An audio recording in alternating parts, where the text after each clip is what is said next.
De steuringen worden veroorzaakt door lekkages in de chattel. In de chattel zit het vuur voor het verbannen van het afval. En in de wanden van de chattel zitten piepen met er stoom gaat.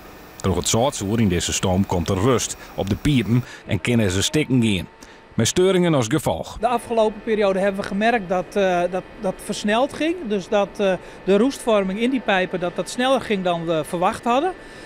Dus vandaar dat we tot deze oplossing nu komen. Ook kijkende naar wat collega's in het land ook doen. Dus je ziet bij andere afvalovens dat ze dezelfde aanpassingen toepassen. Een groot pad van de wand wordt nou vervangen. De nieuwe piepen hebben een extra beschermlaag. Ja, het is echt een grote operatie. Het wordt ook speciaal in Duitsland wordt dat ook gemaakt.